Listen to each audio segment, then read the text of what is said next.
Yeah, yeah. Life, life, life. Celebrate life, celebrate life. Celebrate life. Yeah, yeah, yeah. Happy birthday, yeah, my friend. Yeah. One more year on them. Yeah. Go on, one a vibe. Give thanks for life. Next year we doing it again. Yeah, yeah. Happy birthday, yeah, my friend. Whoa. One more year on them. Yeah. More life to you, cause we there till the end. Real from me heart, no pretend. Big birthday, bash. If I ever on the ground, nigga, splash. Give thanks for we life, oh gosh. Watch it, they make me go dip in at the stash. Drink and smoke so we frost. Turn up the sound box. Girl, them a bubble to the max. Everything well, cool and relax. So we send out the location. They a pass spot. We a pop champagne non-stop, yeah. Happy birthday, yeah, my friend. Yeah. One more year on them. Yeah. Go on, one a vibe. Give thanks for life. Next year we doing it again, yeah, yeah.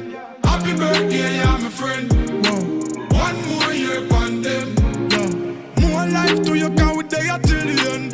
Real from me heart, no pretend. Yeah. Still I live, so we loving life. It's another year, so we are rejoice. Be a family around, we not paranoid. Gratitude is a must, so make we build a vibe. Yeah, the most I prayer we not go without. If a negative, me tell you love it out. Heart clean with health and strength, what you are worried about.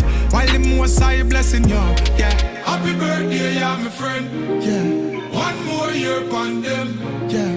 Go on, one a vibe. Give thanks for life. Next year we doing it again, yeah, yeah. Happy birthday, yeah, my friend. Whoa. One more year on them. Yeah. More life to you, cause we there till the end. Real from me heart, no pretend. Yeah. One more trip round the sun. Oh yeah. And we give thanks we not go down. Nowhere life there. Thanksgiving prayer. Tell us, God go with your dying will be done. We have life and we not suffer. Oh no, still I make it do times rougher. Oh, oh, oh, oh. Most I give with the strength. They are for a reason. In any event. Happy birthday, yeah, my friend. Yeah. One more year on them. Yeah. Go on, one a vibe. Give thanks for life. Next year we doing it again, yeah, yeah.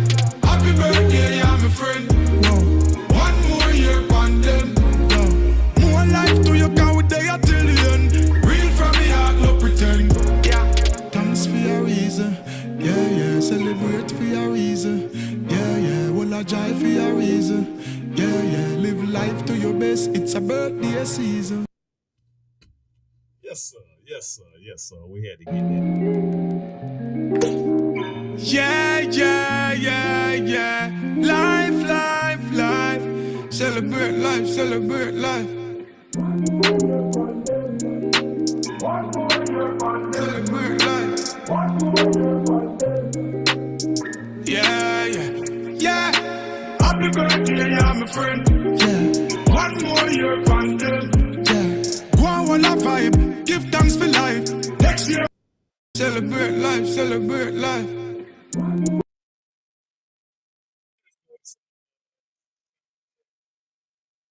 Trying to do some sound checks and make sure my mic and everything is coming through clearly.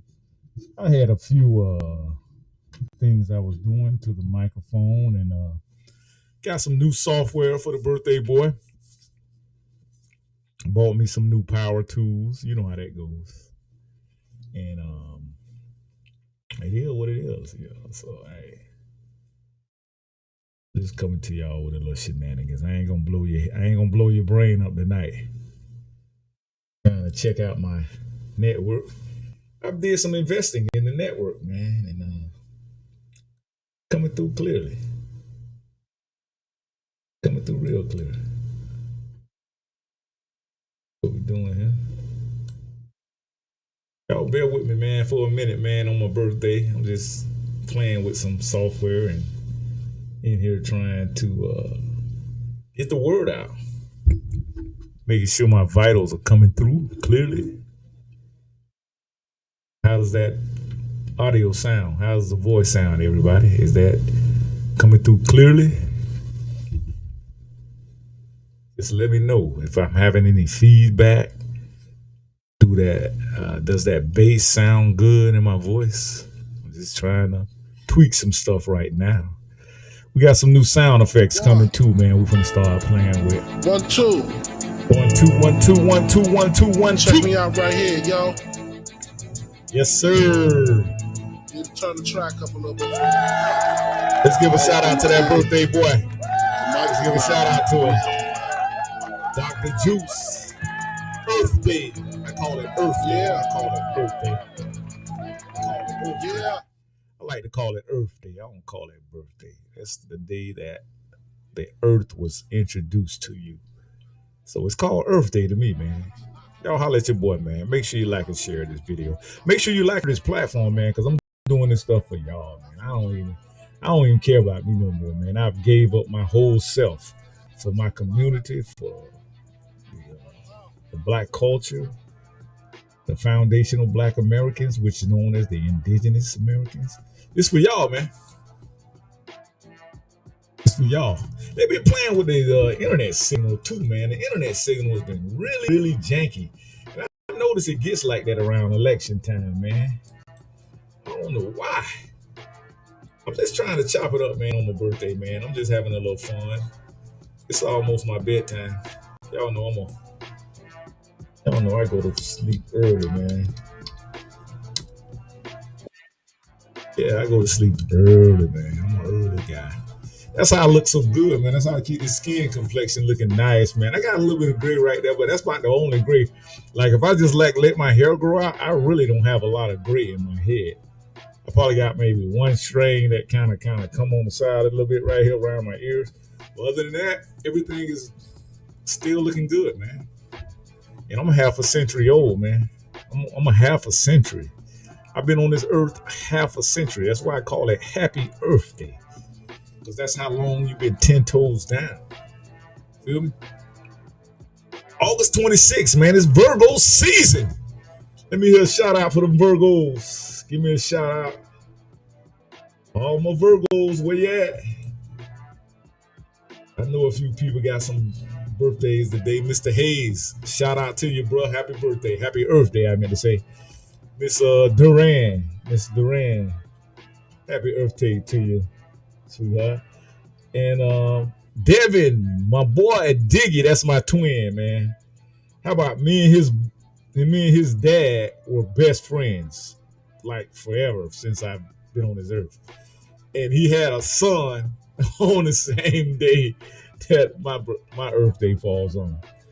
One shout out for my boy Diggy, Mr. Hardy, in the building. He just came through and checked with me. We're gonna be working on his audio sounds inside of his vehicle. He said, Uncle Juwce, man, help me get my sound right, man. So I'm gonna get him and his dad, and we're gonna do a little project this weekend. We're gonna be hooking up some sounds, some get down. We're gonna put some of them gorillas in the trunk so we can go to beating it down the block. And see, that's a trade and a skill and a culture our young men can like cling to, audio installation.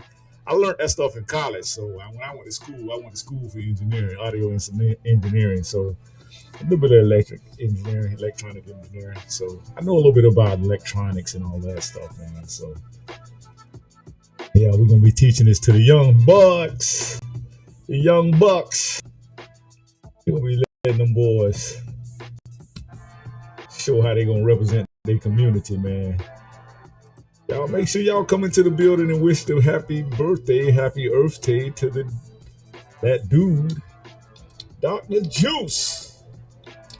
Send out a few invites. Let's see if we can get somebody into the building real quick. Yeah, happy Earth Day to Dr. Juwce. I'm your boy. Virgo season. See, y'all know them Virgos, man. You know how we is, man. You don't mess with a whole lot of people, but if you do happen to get on the inside, please cherish and value that relationship. Because if you don't, yeah, bro, it's lights out. We don't even play. I know everybody say their astrological sign is this and that. Oh, you don't want to mess with the Scorpions. Oh, you don't want to mess with the this and this and that and this and that. But look here, man, Virgo. See, Virgo was made off the constellation, the Virgin Mary, the Virgo. So around August and September is when the what do they call it, the winter equinox starts shifting in the sun. That's why you notice around this day, you notice how your days are getting shorter now. So that's called the spring equinox moving into the winter equinox. And so that's where you have your season change. And most of the time, the Virgo constellation is going through what they call Orion's belt, the constellation Orion. And so Jesus, that's where, Mary and the Virgo and the virgin birth and all of that corresponds, where the birthing of a new season is coming. So that's where they get the analogy with the whole birth of Christ and all of that for Christmas and the winter solstice. And all of that correlates with each other, the new seasons and the new birth of a new season, all of that correlates together. So that's what that means, man. So, yeah. Thanks for that, though. Thank you for that, Dougie. Thank you for that, man. Appreciate that, bro. I've been working hard, man, on that weight, bro. Please, boy. Hey, family, get in shape, man. The food that they serving us now, man, we cannot keep playing and doing all kind of sideways things with our health, because the food is bad enough, because we don't prepare our own foods. We don't serve our own foods, and we don't grow our own food. So that can play an intricate part in your health. And so that's what happened with me. I had to just like get in shape, man. I had to get that weight off of me. As y'all know, man, I was 300 plus, man. And I got my weight down and I feel great, man. It's nothing like it, man. Please, family. Just I'm gonna tell you how I did it. I stopped eating so late, and I took sugar completely out of my diet. I at least tried, because everything has sugar in it. You have rice has sugar, bread has sugar, all of that stuff has a form of sugar in it. And then any type of byproducts you drink, like sodas and jelly and all this other stuff, they have what you call synthetic sugars. So once you get rid of those synthetic sugars, especially because the body is only designed to digest glucose sugar. That's a natural sugar that comes out of fruits and vegetables and natural foods. But when you start ingesting sucrose, which is a syrup that they put in sugar, like soda, they put it in different flavorings, and they put that. Once your body starts consuming that synthetic sugar, they call it sucrose, and they got another one called fructose. That's in certain fruity drinks like juice, apple juice, and different juices. They put that fake sugar called fructose. And so the body can't digest that sugar. So all it does is it stores it. And a lot of times it stores it inside of your liver, or it stores it inside of your kidney. That's why you see a lot of people have to start getting dialysis, because what's happened is that their kidneys and their bladder and all of that and their liver is not functioning properly, so it won't eliminate all the water out of the body, so their body starts retaining water inside of the kidney. And then once the kidney shuts down, now it's going to start affecting your liver, because the liver is like the filter of the body. It filters the blood out. And so when you digest and ingest fake sugar, sucrose and fructose, then your body is storing that sugar, and that adds weight to your body. So once the weight adds on, then that just really starts all types of health issues. So yeah, man, that's what happens. So listen, man, it's about spiritual growth. It's about spiritual health. And that's what it is, man. So let's see what we got here. I want to make sure I'm going live here, man. I may not be live. Yeah, I'm live. So yeah, man, that's what happened. So hey, I just came to birthday shenanigans today, man. I'm not going to talk your head off. I'm not going to chop up too much heavy game today. I'm just in relaxed mode today. And let me I gotta call me back because my phone went dead. She's gonna be hot with me, man. She tried to call me. She's at a convention, and I told my son to bring me a charger, but he didn't do it. So I'm gonna see. I'm gonna put some on y'all for y'all right now, man. Let's see.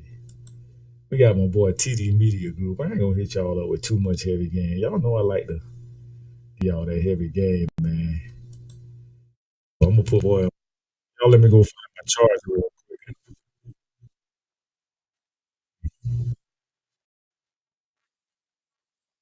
Yeah, I'm gonna share this with you. Let's see what we got here. Whoa, it's Kamala not to debate the orange man. She said, don't debate him.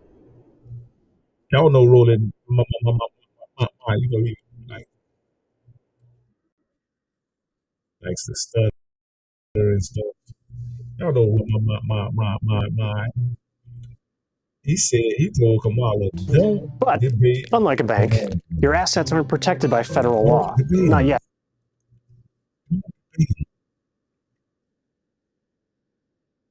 He said, no, not on Fox. Don't do it. Don't do it. He said because of the 2020 lie they told about the election.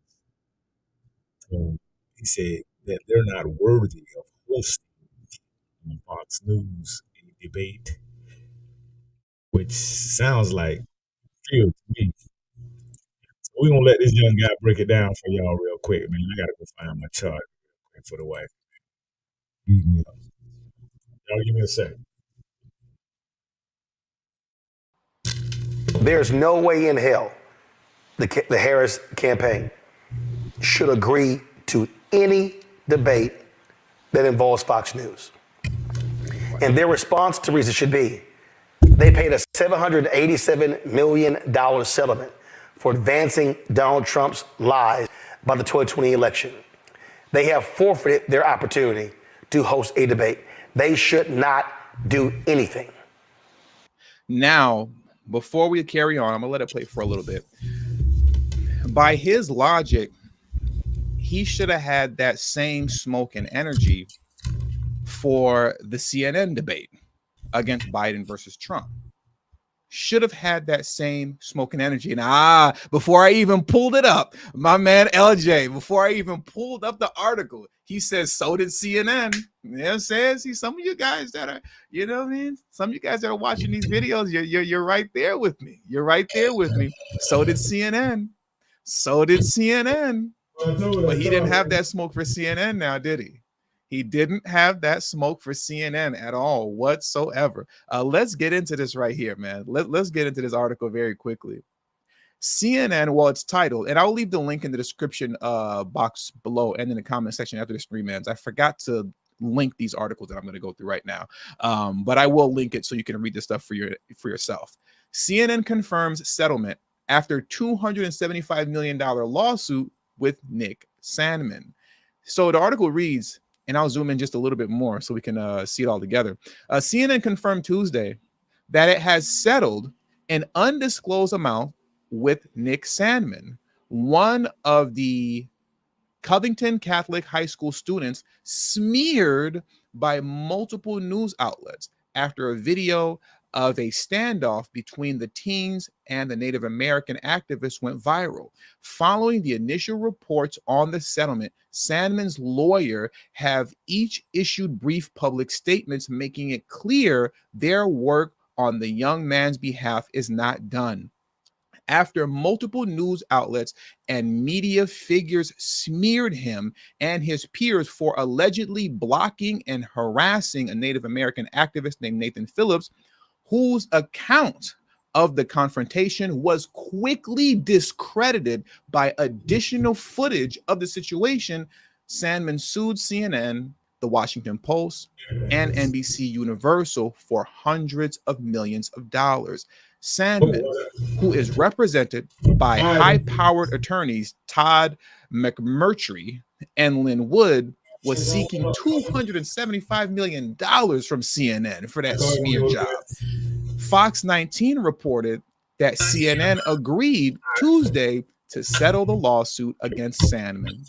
The amount of the settlement was not made public during a hearing at the federal courthouse in Covington, Fox reported. So now here's where Vote Blue No Matter Whoers get hyper technical.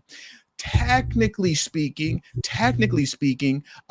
issuing out a settlement is not an admission of guilt. Technically, this is where the dishonesty comes in, by getting hyper technical and wanting to pretend like this isn't the same. Now, technically, if we're going to be hyper technical, technically, CNN was not found guilty of anything, technically, because they settled out quickly, very fast. That $275 million, they weren't trying to pay out. Trust me, CNN is what, a multi-million-dollar, corporation, one of the largest mainstream media organizations in this country, right? You don't think that they have millions of dollars on tap, high-powered lawyers on? Okay, y'all check that out. Okay, that's good. We're gonna play some more stuff for you right quick.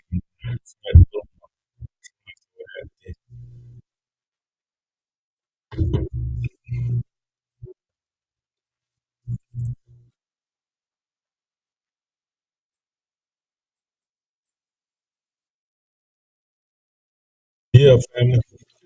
Around with the software.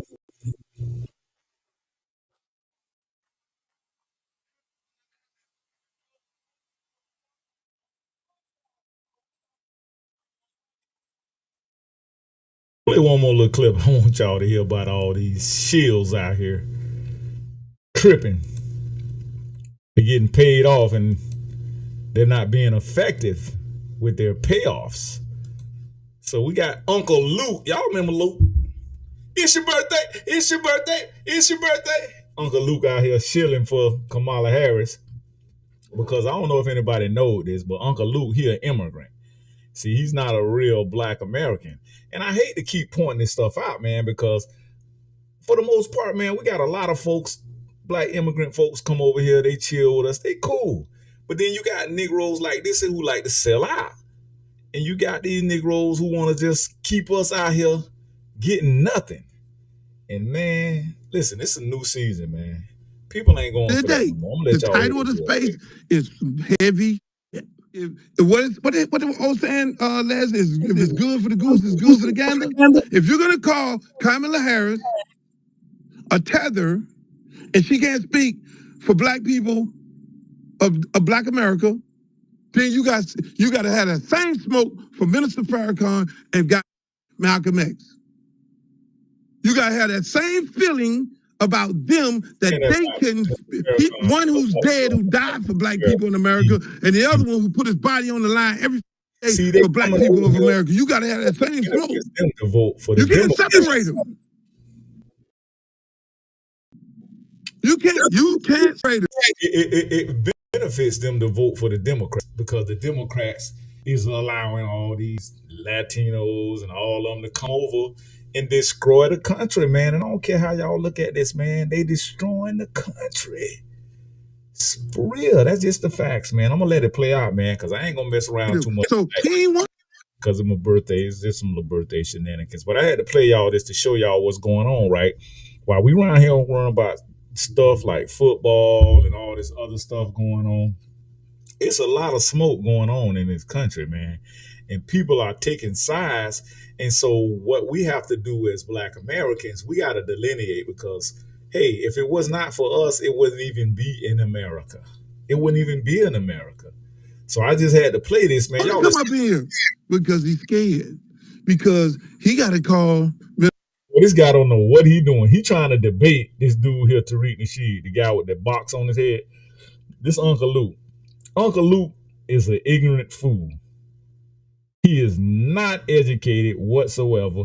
he been living off the back of his ex-wife, who just recently they got a divorce, and this woman was an attorney for she's an industry attorney, and that's why Luke used to make money in the industry, make good money, because his old lady was very, very skilled in talent and different. She's also what they call an agent. She's a sports agent too, and so she's one of those, people that sign the black athletes and what have you. But see, I know a lot of people that know that Uncle Luke, he's from the Caribbean. He's not even from America. So that's why it benefits him to stab us in the back for Kamala, because Kamala is not a black American. You see how they teaming up on us? And I ain't saying, look, family, I'm not trying to tell you to hate nobody. I'm not saying hate anyone. That's not what I'm saying. I'm just saying this is what I'm saying right here. What's that smell? Ringing in a new world odor. Yes. What's that smell? Ringing in a new world odor. That part. Minister Farrakhan, tether. My good friend, he got to call him a tether. That's crazy, Luke. A tether is somebody that's an immigrant that come over here and have disdain for black Americans. That's what a tether is. If y'all don't know what a tether is, and that don't apply to all our loved ones, all our brothers and sisters that's black immigrants that come over here and learn how to just get in and kick it with us and put down and bring something to the country to help build the country. But you got Negroes like this. You got Negroes like Luke. You got Negroes like the what's the press secretary for Biden, the little Haitian girl. She want to come over here because she has a white partner. So just to put that out there, not that that matter, but you notice how a lot of people that's in the administrations with power, they got either Michelle is about the blackest that the White House ever got. Obama's an immigrant. Kamala's an immigrant that come over here and have this thing for us. You got who else? Ketanji Brown Jackson. She's American, but she got a zaddy. So that's what they're trying to do. They're trying to write off and eliminate the structure of the black family. Pay attention. Pay attention, family. I'm telling you.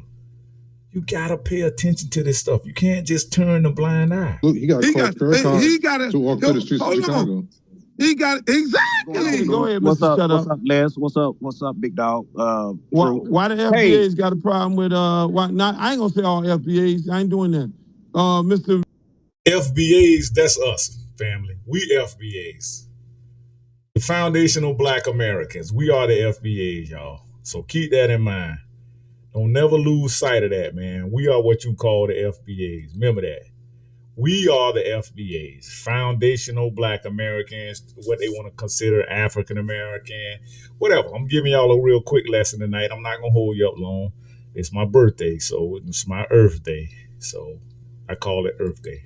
Tariq and his coat got a problem with Minister Farrakhan, VP Harris, and Tariq does not have a problem with Minister Farrakhan. He never said that. See, he trying to make it seem as if when we calling them out, we calling out all black. No, it's just fools like this that want to sit up here and want to take sides and want us to jump on the bandwagon with them. And we like, yo, man, we ain't rocking like that no more. We need tangibles for our vote. We're withholding our vote and we need tangibles, okay? So it's not all y'all, family. So you see how Luke number try to take Uncle Luke will try to take the message and spin it so it can fit his agenda. But this man is not saying that applies to all black immigrants. No, we're just talking about the tethers, the tether immigrants, not the all black immigrants. Because I got a lot of people I'm cool with. I got a lot of Jamaican homeboys, a lot of Haitian homeboys. I got a lot of Latino homeboys I mess with. And them boys come over here and they put down. They handle business. We're not talking about everybody. We just talking about the fools like this, these tethers. Malcolm X. Well, Luke, let's do this because you got No, a we thousand already people. got. Yo, it's Big Ant, the spokesman, man. We back. Another edition of Urban Politicians TV, UPTV. Make sure you stay on your pivot at all times, man. Had to come tap in on this Tariq Nasheed Listen to this gentleman. He gonna give you a rundown. and Luke situation that kicked off this past weekend. And I got a lot more video to play. Normally, I would let it play all the way through, but I didn't want y'all to sit there and get lost and not understand, because I've done this before, because I wanted it to be very clear on what Tariq Nasheed was saying. I didn't want people to be misguided, misled, and be having misinformation spread about what the meaning of FBA is and tether and things when he speaks on people from other countries, because the way that Luke jumped out there is he talked more in depth on that Twitter space, and I had a link in the description where y'all can listen to that and for it. And family, don't get this twisted, man. This ain't black people not supporting black people and all that deflection type narrative that they want to throw on it. This stuff has to be addressed. And that's what we're going to do here at this platform. It has to be addressed because these people are trying to take us out of the paint. They're trying to make it seem like, oh, every time something good happened, oh, they want to say, oh, I'm Jamaican, oh, I'm this and I'm that. But when something bad happened, they want to say, oh, no, we all one big Negro. And that's just not the case. Let this dude break it down. I had a link in the description if you just want to listen to the full Tariq live last night where he addressed everything that kicked off Friday, because Luke is pushing the narrative like he's dissing anybody who comes from another country without action. So here's the rest of this video with Tariq Nasheed. It's entertaining, so I had to let thing play, and then we come to speak more on it after. We got to spill the real and keep it all the way real. Y'all know the deal. Time you say something critical of Kamala Harris, they send their minions after you. A lot of these Negroes that's connected to the Democrats, they sent Isaac Hayes Jr. with his little old pudgy clout chasing nepotism. Isaac Hayes Jr. Every time I tweet something, it goes viral, and he hops in my mentions. You trying to disrupt stuff? Get out of my mentions. Isaac Hayes Jr. Now, Isaac Hayes Jr., they're trying to sue Trump for... Y'all make sure y'all hit the chat section up too if you have any comments about this, man. I'm telling you, if you don't address this stuff, you're going to be a permanent underclass. You're going to be eliminated. That's what's happening. That's what people... Why you think the Democrats ain't doing nothing for you? They're doing something for everybody else except foundational black Americans, which I like to call indigenous Americans. Rock with me. For using a song that Isaac Hayes wrote. This is the little clout chasingest buffoon ever. This dude only gets clout off of his dad. Isaac Hayes Jr., you even try to sound like your dad. And you shave your head bald like your dad. You ain't your dad. Your dad had talent. You a big old pudgy hack. And also whining to another man, that's real weird. Isaac Hayes Jr. Dudes who whine to other men, I'm real skeptical of dudes like that, because I don't know no heterosexual dudes who do that, who whine to other dudes. And plus, I ain't never seen you with no woman. Are you rubbing that big bald head on somebody's pussy? Isaac Hayes Jr. Trying to sound like your dad? I want to make love to you, woman. I want to make you down by the fire. Trying to make your voice deep like your dad. You ain't your daddy, nigga. You ain't your dad. You a Democratic shill with your buttersquash nose. You are a Democrat being a Democratic shill. So Uncle Luke, Luther Campbell, this talentless hack. It's your birthday. It's your birthday. All that time, man, we didn't know that guy was against us. We gave him all that shine, bought all them records from him, and now he flipping out on us. He trying to stab us in the back. Now, me and him, we had a little debate a couple of years ago, and we had decorum about it, because he was on. But for real talk, it is my birthday, y'all. Y'all give your boy a shout out, Dr. Juwce.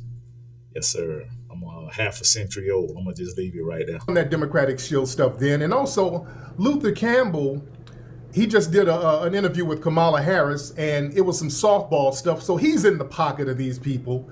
He's another one. They're in the pocket. They get these goofy music artists and put them in their pocket and have them doing the shilling for them. The thing is, Luke ain't got no clout on these streets. Luke ain't got no clout on these streets, y'all. That's why he's trying. Luke was trying to bait me into going to his old drag room. He has to use my name to get clout. Nobody's about to go into a mushmouth tether troll babbling space where they're just lying.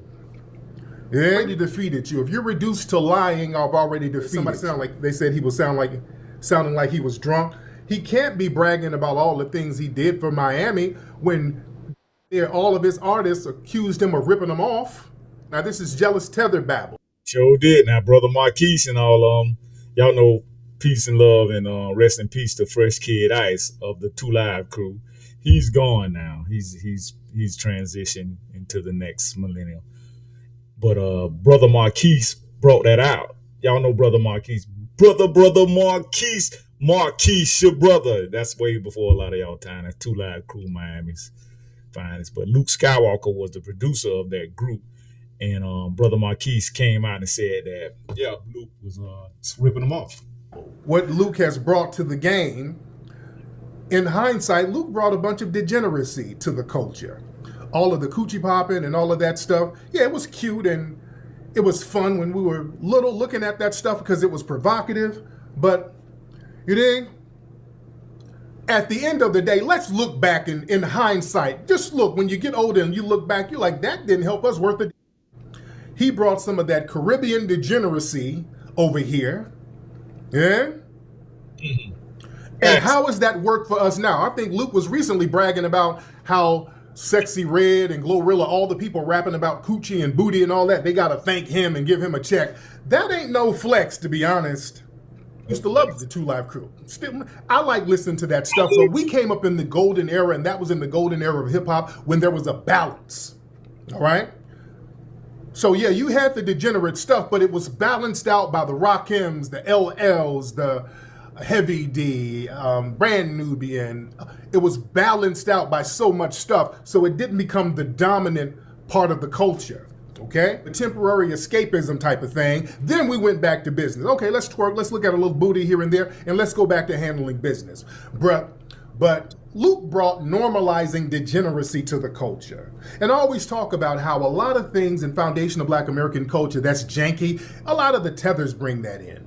Luke did a lot of damage to the culture. Let's be real. Luke is mad because people have been calling him a tether, and he's trying to drag all of the Caribbean in the tether conversation. Why you calling us all tethers? If you call me a tether and call Kamala Harris a tether, you call it, what about Malcolm X? You calling him a tether too? What about Minister Farrakhan? You calling him a tether too? No, we're not talking about them. Tether is an action-based thing. Trying to align himself with Malcolm X and Farrakhan, man, you ain't even nowhere near that conversation or on that level, nor is Kamala, your fellow Caribbean tether. We have every right to not want you degenerates representing us. You've been a horrible representative for us. All right? You've brought filth and degeneracy. Kamala Harris has brought nothing to our community. We are putting our foot down saying we don't want you foreigners or people from foreign backgrounds representing us, especially if you don't really have a track record of being down. See, Minister Farrakhan, we follow Minister Farrakhan because he has shown to be a proven writer. He got the game and studied under the tutelage of the phenomenal foundational Black American, Elijah Muhammad. And he was a phenomenal student of Elijah Muhammad, and Brother Minister Farrakhan has always given Elijah Muhammad the props and praise for what's going on, Mr. Goodbye? Giving him the game. That's why we love Minister Farrakhan. He's always been 10 toes down. Luther, you've always been a talentless hack who had to rely on the talents of foundational Black Americans. Even the sound down there that you try to take credit for, that came out of the West Coast. The 2 Live crew, they started on the West Coast. They started out here. They had a record called Revelation, something like that. And that's where that sound came from. Then that sound got picked up down in Miami. Then Luke brought them down there and then just basically joined the group. Eh? But Luke has been eating off the talents of foundational black Americans. As a rapper, Luke ain't no rapper. Luke has never rapped a verse in his life. That man can barely talk, let alone rap a verse. Luke is not a rapper, nor is he a producer. That was Mr. Mix producing all the records. You had foundational black Americans doing all the hard work. And then you had Fresh Kid Ice, who was Trinidadian and Asian. But even Brother Marquis was writing a lot of his stuff. Yeah? And then Luke had JT Money. So Luke was getting the FBA family to do all the heavy lifting for him. And then when things fell apart, he fell off. He couldn't exploit no more FBAs. Yeah? And Brother Marquis, RIP to Brother Marquis. He just saying stuff. Just saying some Steve Bannon and Trump. I ain't on nobody's payroll. I don't work for nobody, nothing. You're projecting. The DNC done threw a couple of dollars in your back pocket, which you clearly needed. You dig? Because you the biggest bag fumbler in hip-hop history. Nobody's going to take advice from you, dude. You got your record label finessed out of you by a white dude. Luke had a $100 million record label. That record label was worth $100 million, and his goofy lizard mouth sat up here and got it finessed out of him. You don't get your record label finessed. That dude called it Luke Lizard Mouth with that big gap in his mouth. Oh, man. God dang, he going in. From you.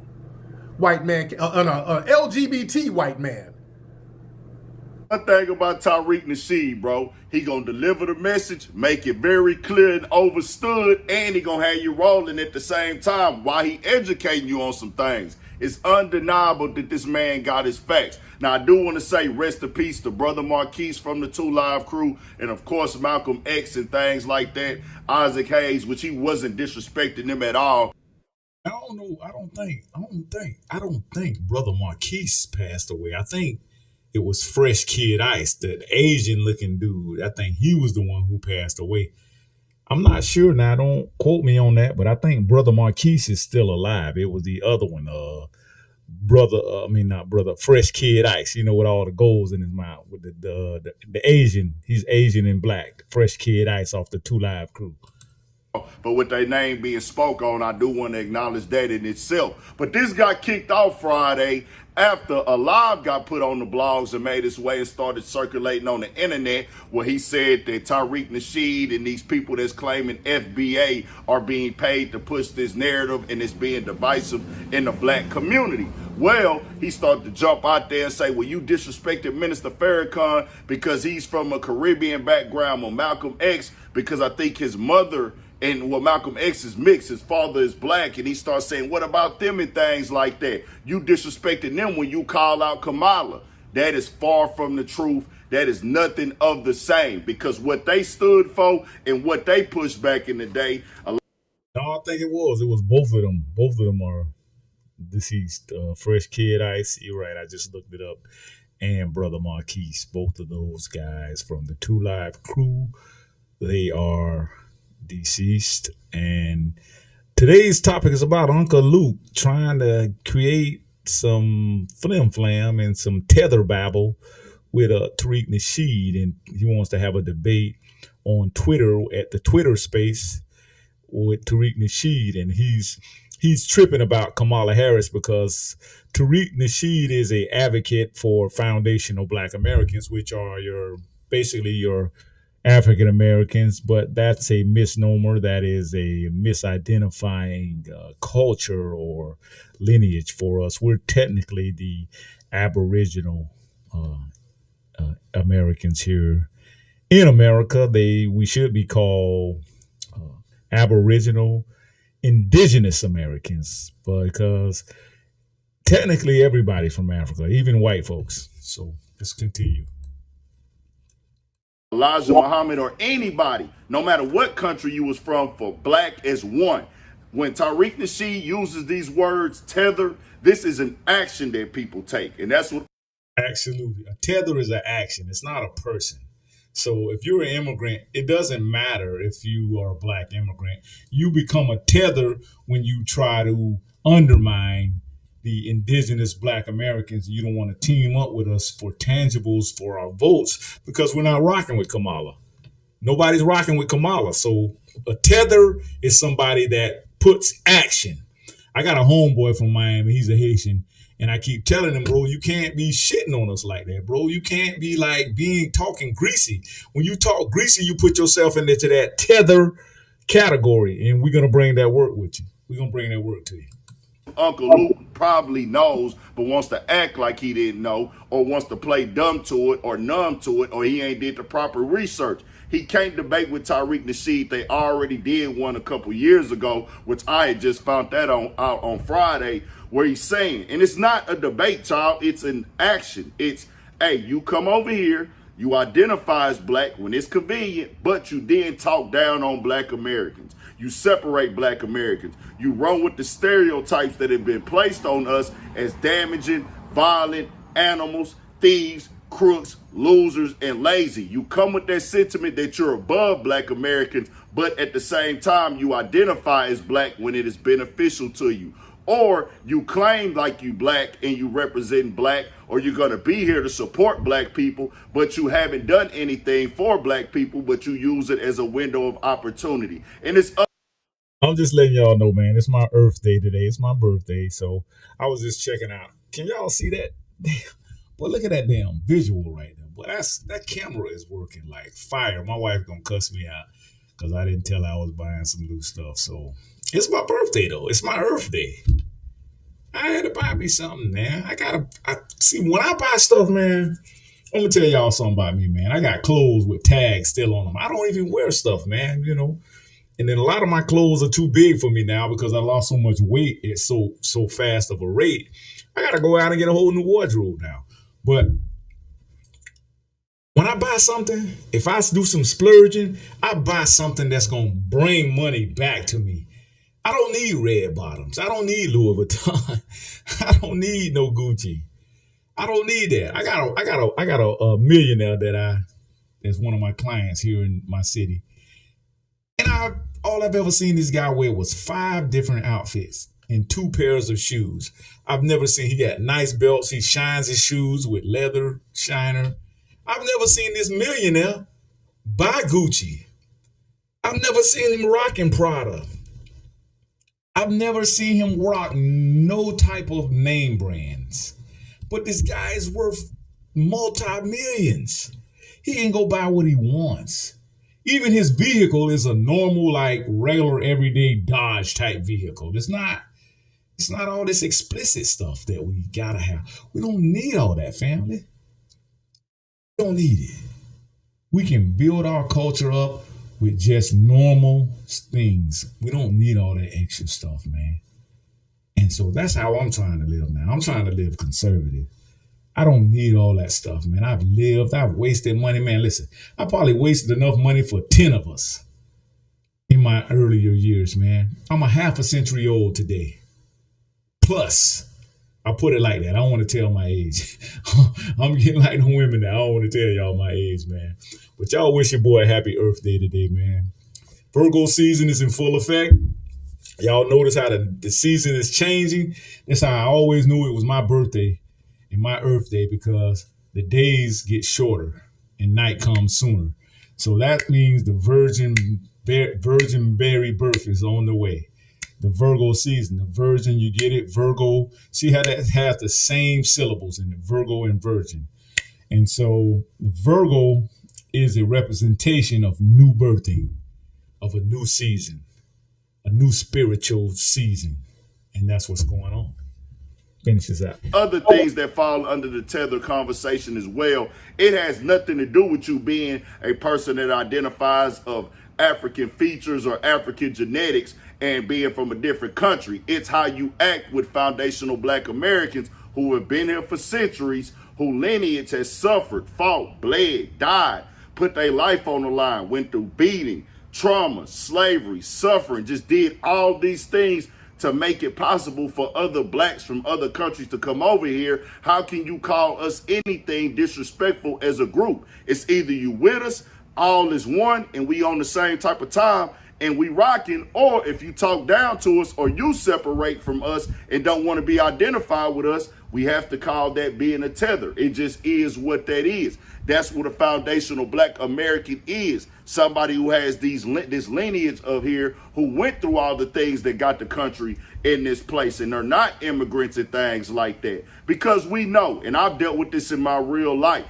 This is why I understand, and I said, hey, everybody identifies their country, their lineage, where they from, any race of people, any ethnicity. They gonna represent where they from. How come we can't say, hey, well, we foundational Black Americans if you gonna claim your country? That's all Tariq Nasheed was saying.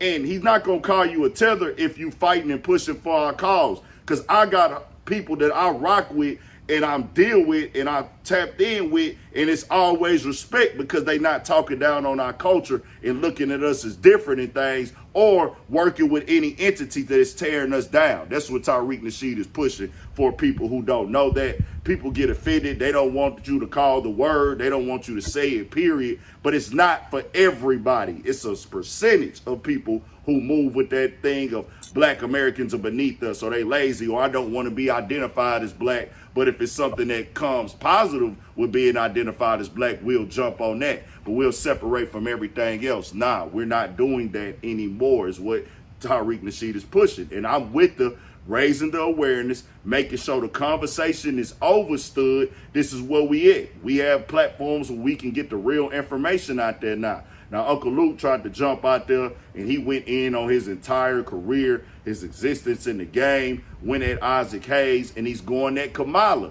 which y'all got to know and understand. Once again, it's not. Thank you for that, Brother Los. Thank you for the happy solar return, brother. Thank you. Yes, I'm feeling it today, man. I'm listening, man.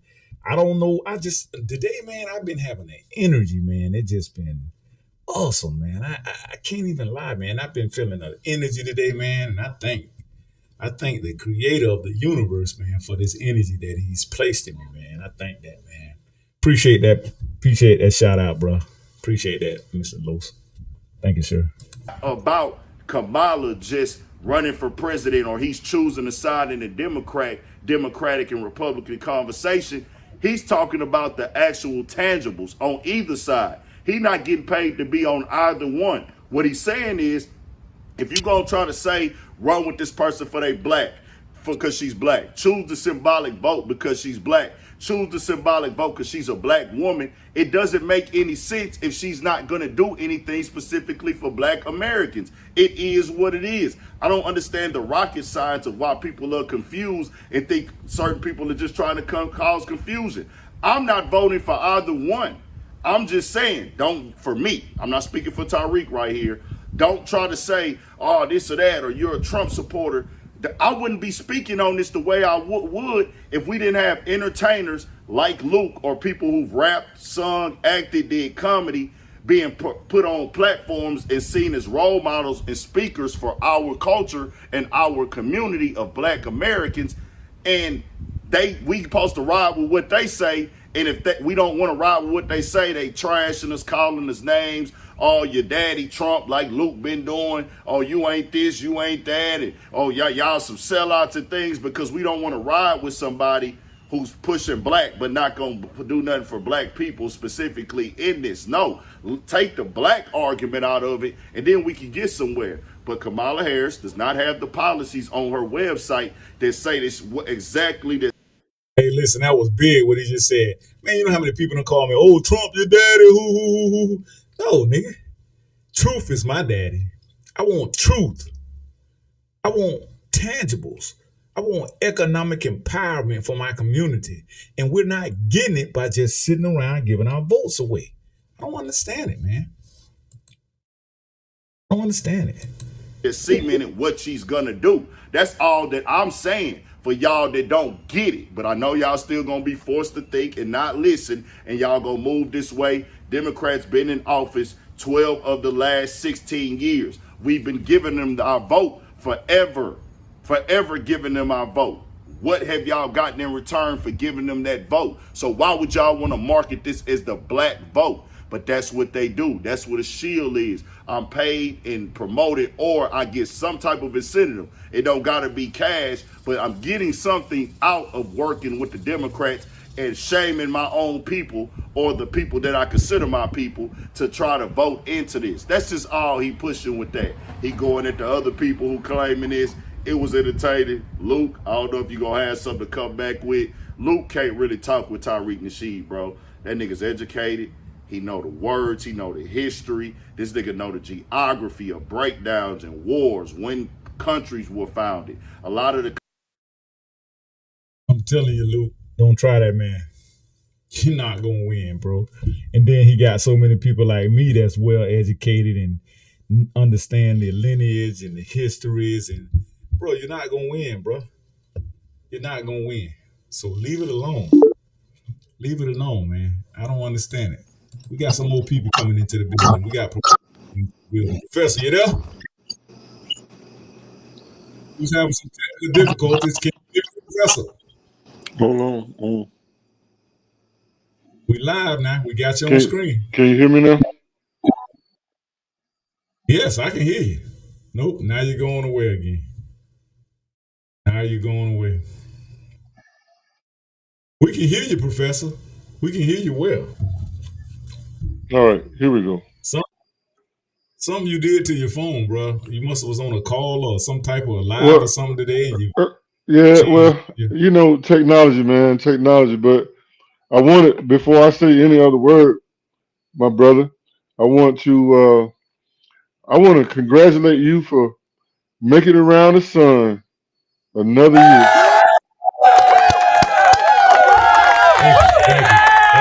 Thank you.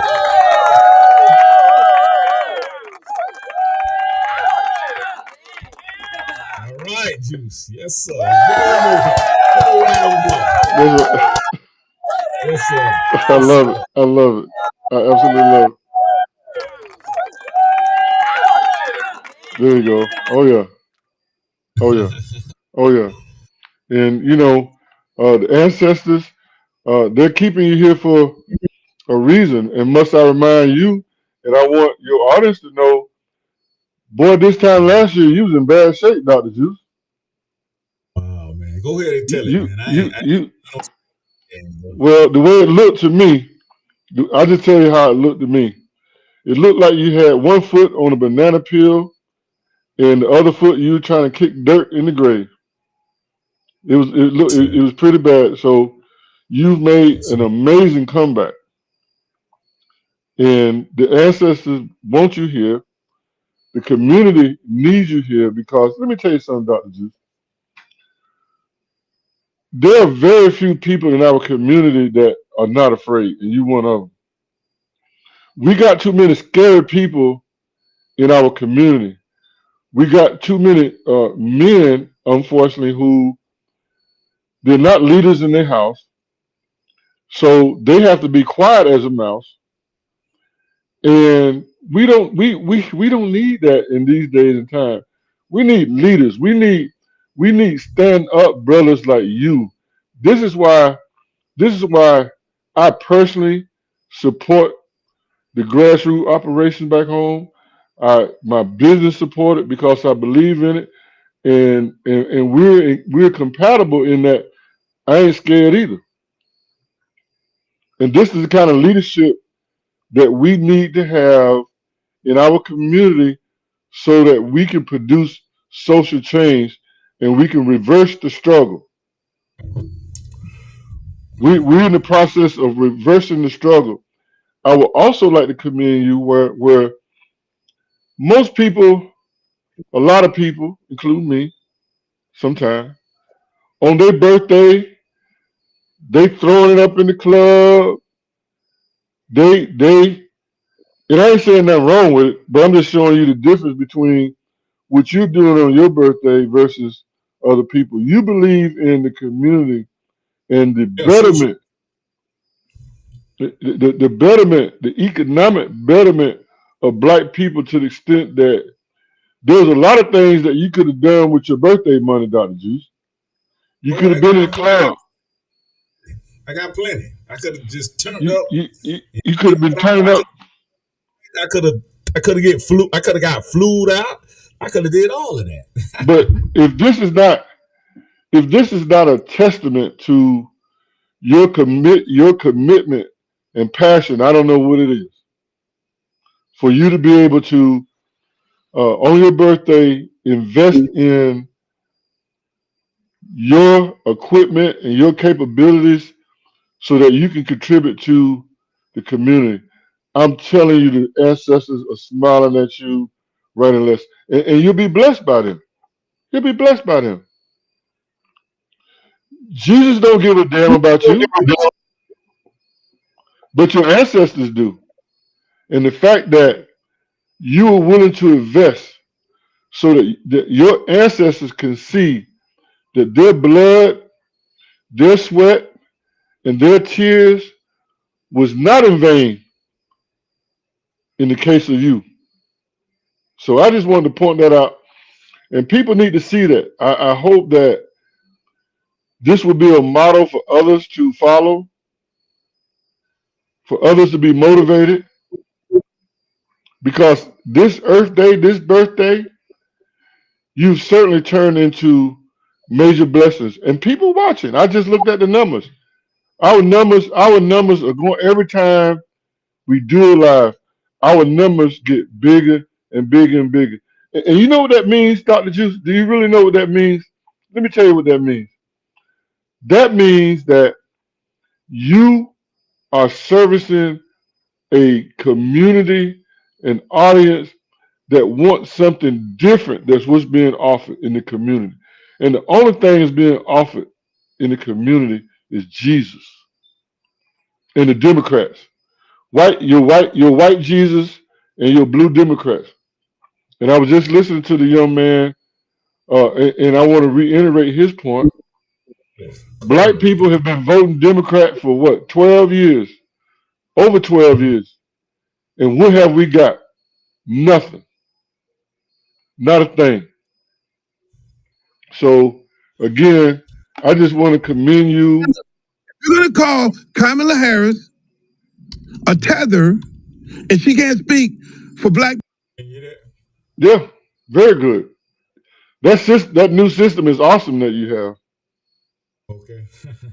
Yeah, man, I've been doing a lot of work on it, Professor. I've been trying to chop it up, man, and put down some heavy work and putting down some heavy hours. And I'm trying to give us a voice, man, because we don't have a voice.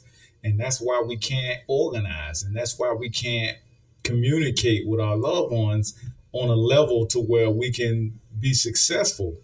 And we need economic growth in our community. That's the only thing, two things, and protection. So if we don't get nothing out of this election, we should at least be getting an anti-hate crime bill That's right.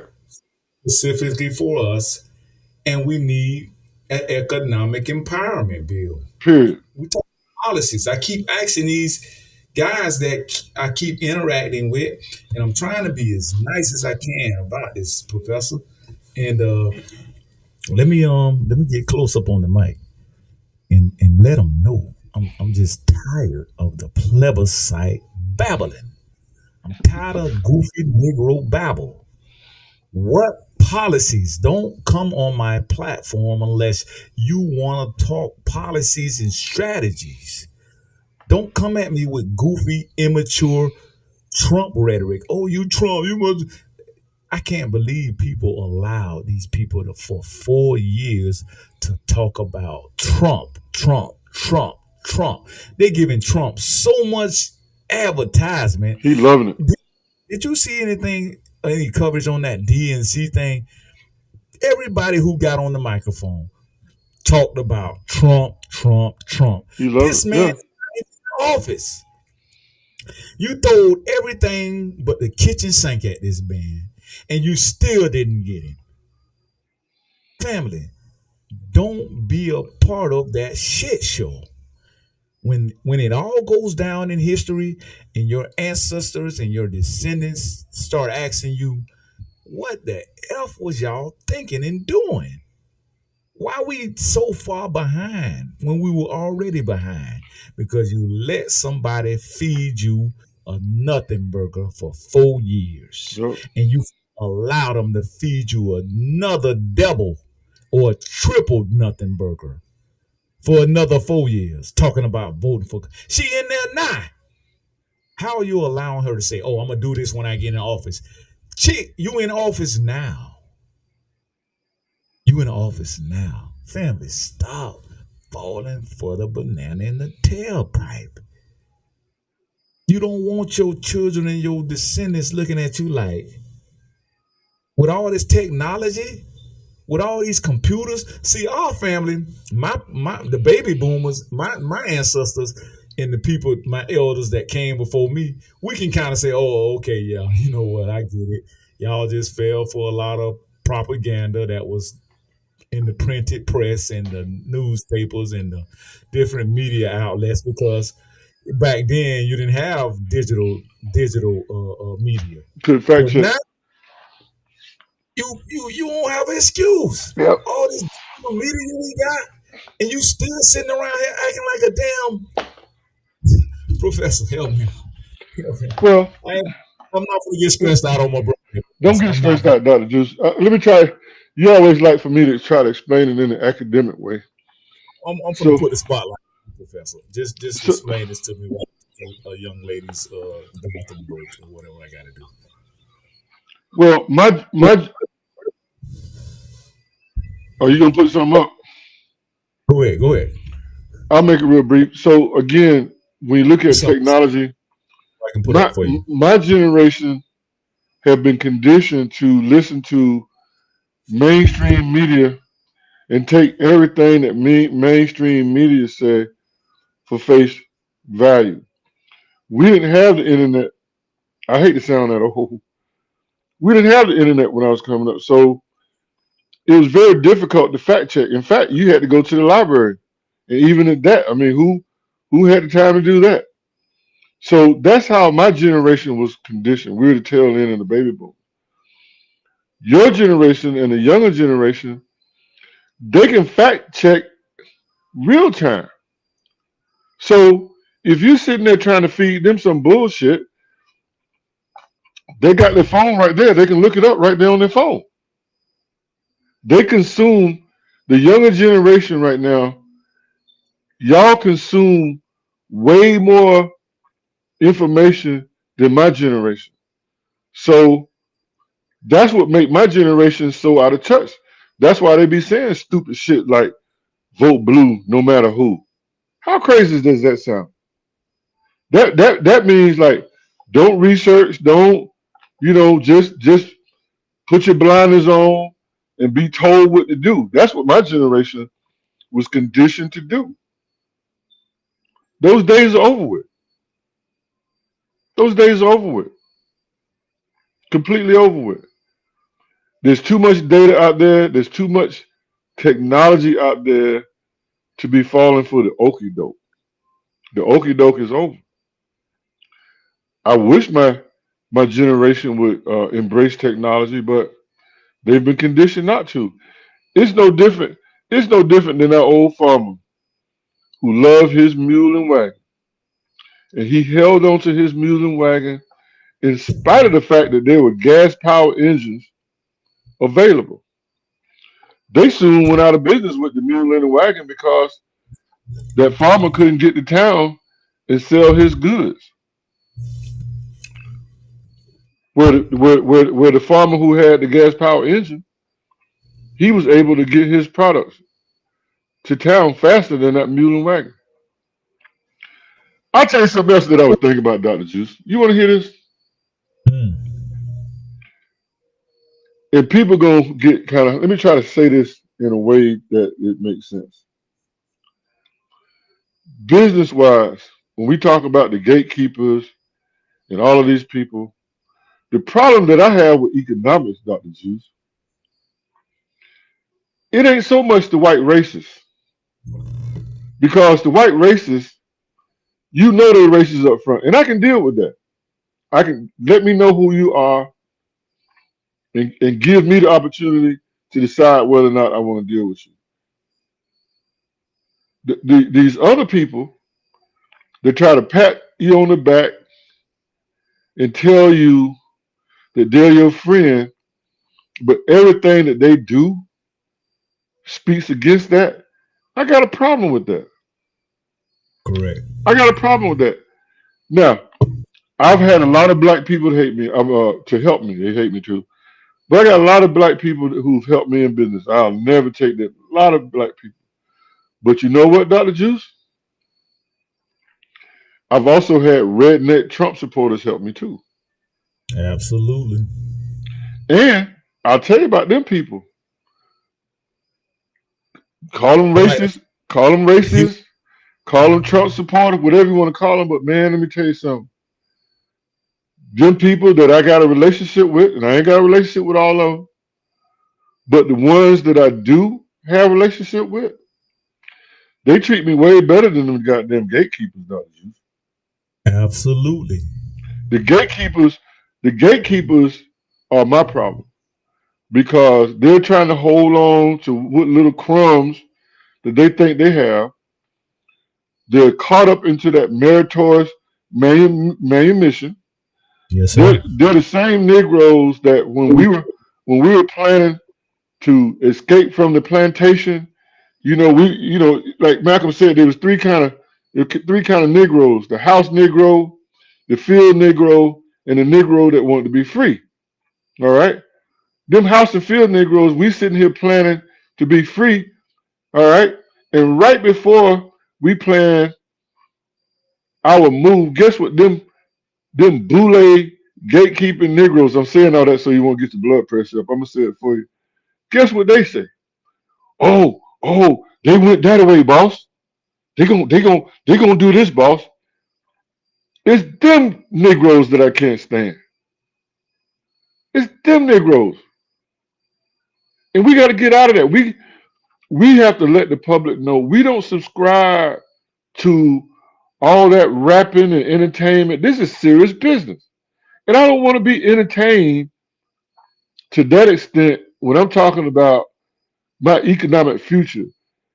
I don't want to be entertained when I talk about how do we reverse this male feminization of the black male of our boys. That's serious. There's nothing funny about that. There's no joke about that. And nobody is going to invest in your community but real stand-up dudes like us. These people you talk about, Dr. Juice, they are not sitting around brainstorming and strategizing on how they can make a black man's life better. I promise you they're not.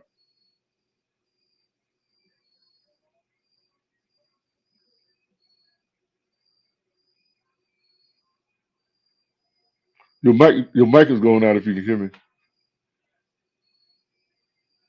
Can't hear you. Yeah, sorry about Gotcha. that. Yeah. Sorry about Okay. that. I had it on mute. Let's get a few comments in. Mr. Harrington says, that's powerful, Professor. That's a powerful word. And then he also says, What word is he referring to? Because I can't see it. oh, you can't see the comments? No, I'm on my phone. I'm down in my warehouse. Okay, so yeah. He said you got that scared shit right, Professor. A lot of brothers the tree. That's the money tree. Oh man, I appreciate it. Yeah, Mr. Harrington. We really appreciate the comments, man. Yeah, buddy. That really brings some excitement to the platform, man. We thank you for that, man. I'm gonna play a clip real quick. This is what a lot of these Democrat jokers look like. They be all the time talking about, oh, you acting like an Uncle Tom, but see, they don't know their black history. Uncle Tom was the good dude. Yeah, it's the Sambo I got a problem with. Sambo is who you got a problem with. Yeah. The Sambo. Sambo. This the Sambo right. This is Sambo right here.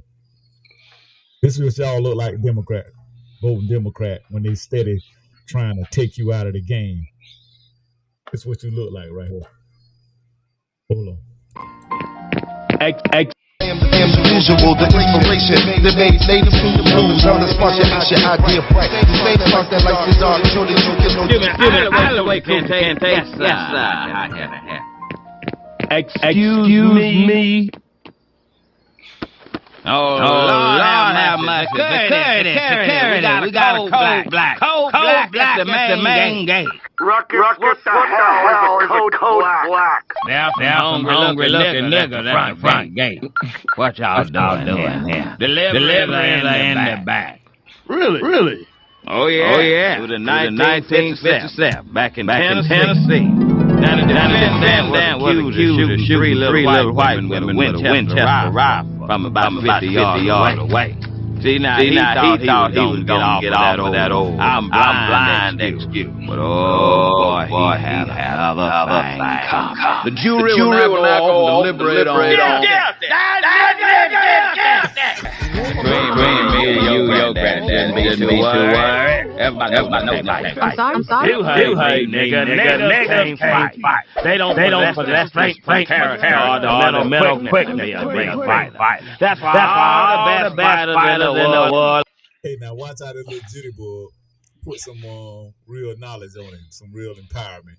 And see, this is what I'm saying right now, Professor. A lot of these young folks, they have technology. And these young folks are running circles around us, and they like, why are you around here? Why are you around here still talking like a damn a plantation buck? I've always been white man. Jack Dempsey, Rocky Marciano, Sylvester Stallone, and don't forget Marciano. You name one great black heavyweight fighter. Go ahead, name one. See that you can't do it. What? Oh, you want to pull Ali out there? That what you think about Muhammad Ali? Well, that nigga told them why he didn't go to Vietnam. I'll tell you why. Cause he was scared. That's why. Say me. Wasn't nothing wrong with slave bread. At least we got food back there. White man could be yo. Like Joe Biden said, they gonna put y'all back in chains. Trump gonna put y'all back in chains. Professor, did you see that? Oh, it was amazing, and that's what we're dealing with today. That reminds me of some of the people I grew up with. Vote blue, no matter who, Democrat, it's the same thing.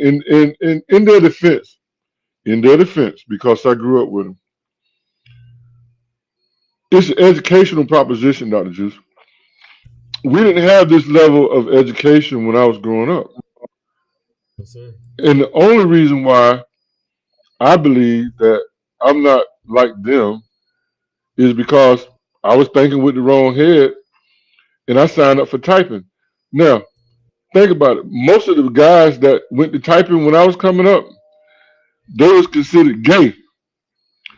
But I went to typing because I wanted to be in the class with all the girls, and nobody dare call me gay when I was growing up. So I didn't know that out of all of the courses that I took in high school, Dr. Juwce, the most important course that I took in high school was typing.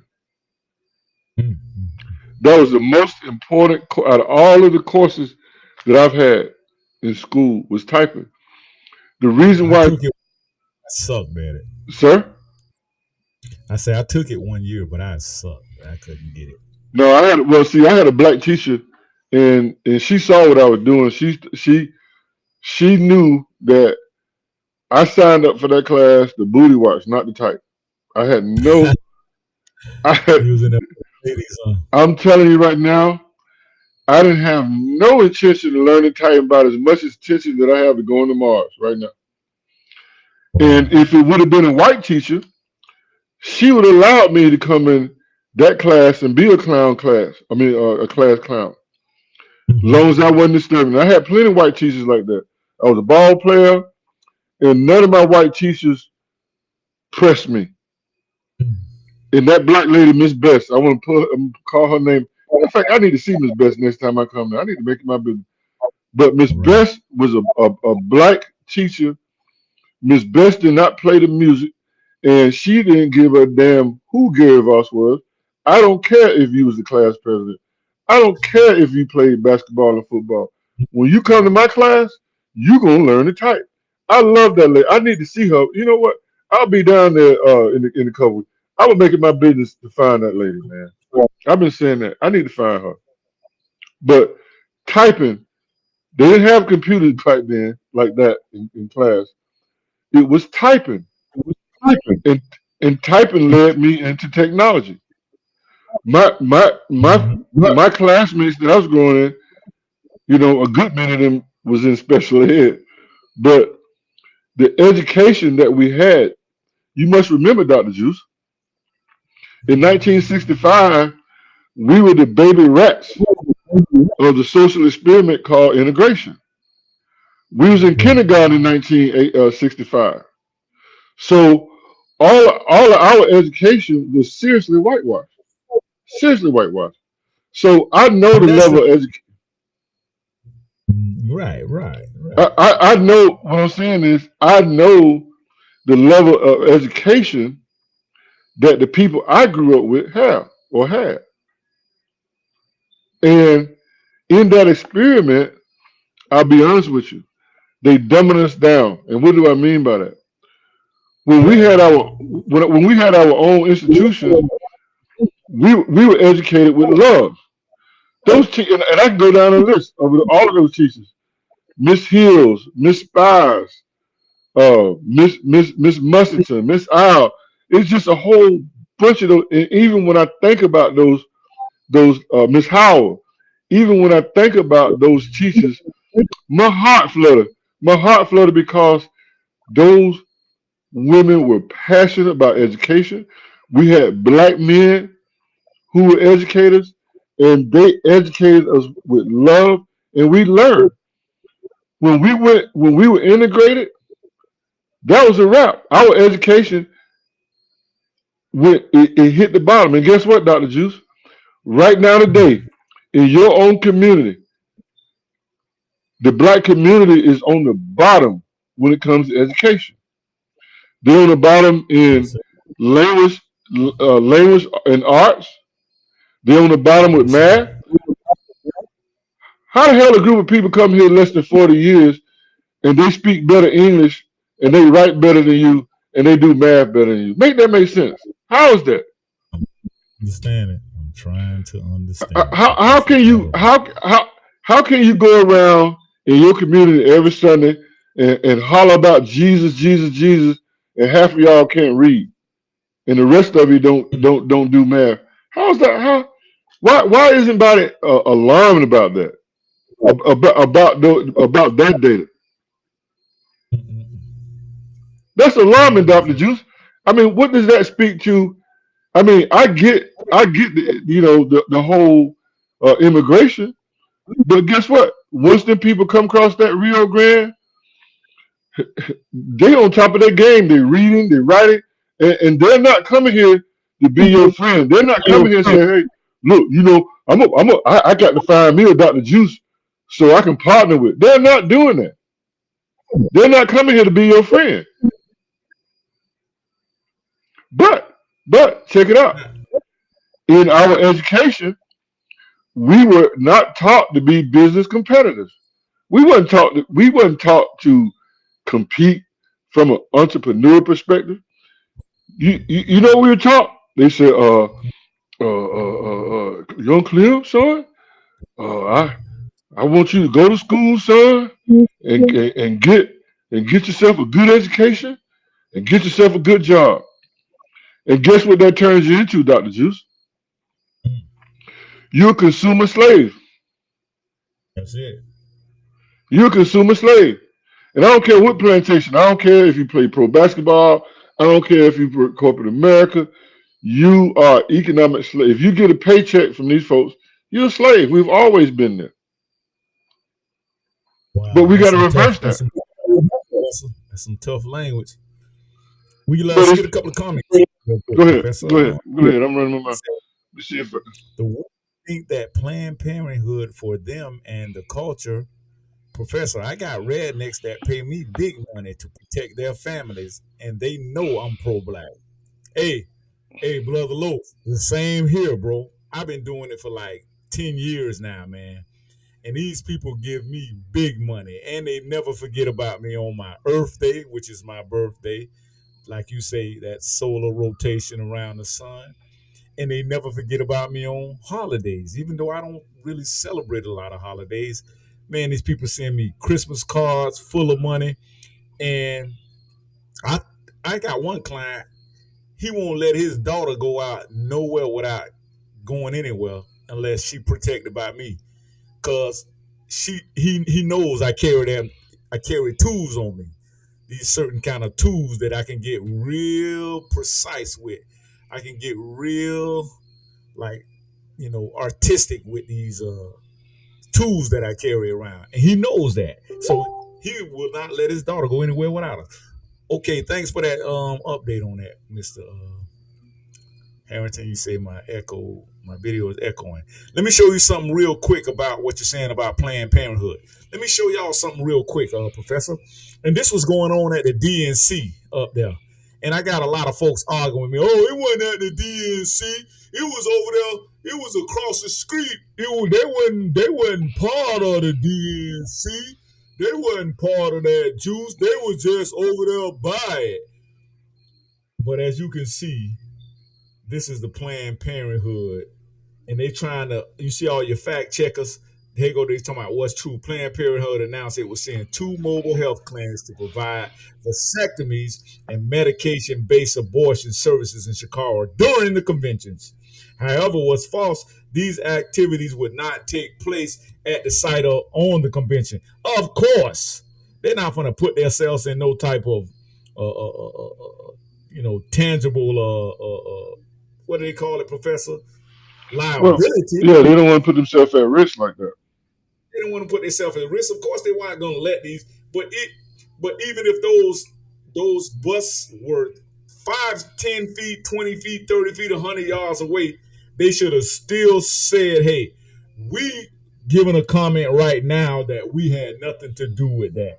But did any of the DNC representatives come out and denounce this? So that means they're in agreement with it. This is what you were voting for, family. You were voting for this. When you go and vote Democrat, you are co-signing unaliving of young fetuses, black fetuses particularly, because we know Chicago is a predominantly black area, right? We know that. And then we also know that that as far as the whole other scene, the alphabet community, we know that they want to push 2 sexes together that can't reproduce. So that is another form of reproductive rights and reproductive health. I think that every couple that loves one another in America, whether it be LGBT or whatever, should have a fair shot at reproduction and having their own kids and their own youth to be able to say, hey, this is mine. This is my blood. This is my lineage. This is my bloodline that's continuing to reproduce and have my. Did y'all see my birthday gift today? Did y'all see that, Professor? My grandbaby. I saw that. Cute baby. Wish me a happy birthday. That's priceless, man. That's priceless. But think about it. A lot of our alphabet brothers and sisters, it's hard for you to experience that because you got to go through all these, you got to jump through all these other reproductive hoops to make that happen. And I'm telling y'all, I love them because I got people in my family like that. But I just don't think that stuff should be forced on kids. And that's what they're doing. They're forcing the education in kids. That's new. That's part of the new sex education in a lot of our elementary schools.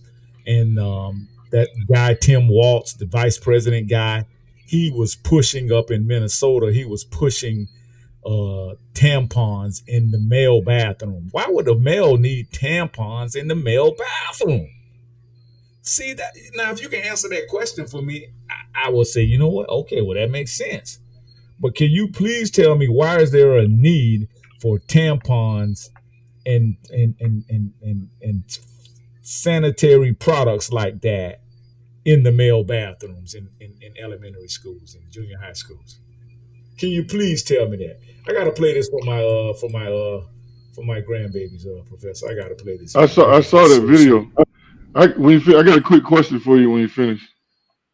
Go ahead and answer it while I pull it up. I just gotta show y'all, man. Well, here's This my is question, Doctor priceless. Juice. Why isn't the black church outraged or outspoken about this? This is what I don't understand. Why they every time I look on social media, these folks screaming Jesus and God and Jesus. Why aren't they outspoken about this right here, Juice? And they're quick to tell you that you committing a sin. Hold on. Go.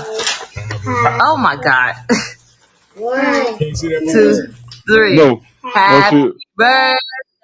Okay. Let's see what we got here. Put it where I can see it. I think I'm getting a little feedback too. Hold on. Let me get it on stage right there. I just gotta show y'all, man. This just did something to me, man. It turned me into mush today, man. It really did. There you Day go. to you. Happy birthday to you. Happy birthday, dear granddad. Happy birthday to you. Ready? Let's blow it out. One, two, three. Hold on. Go. Oh my God. One, two, That turned me three. into like Happy this, a big birthday pile of to you. It really did, man. It did something to me today, man. I just, oh man, I don't see how anybody would not want to experience that, man, on a normal platform. I don't understand why the black church is not outraged, man. Man, Because that's that's what's good. Why is the black church so quiet on these issues, Juice? I don't know. I know I can give the answer, but I'm asking you why. I Did don't you hear answer? I don't hear no outspoken. Well, there are very few, but the media got them, muffled. But if you're supposed to be such a Christian, which I'm not, and you're supposed to believe in Jesus and Moses and all these people, why aren't you outraged about these issues? What I can tell you why. Nobody in the black church want their money messed up.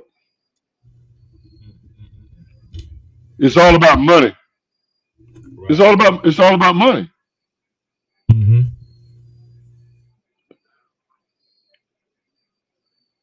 And if they did not subscribe to those values, wouldn't get no money.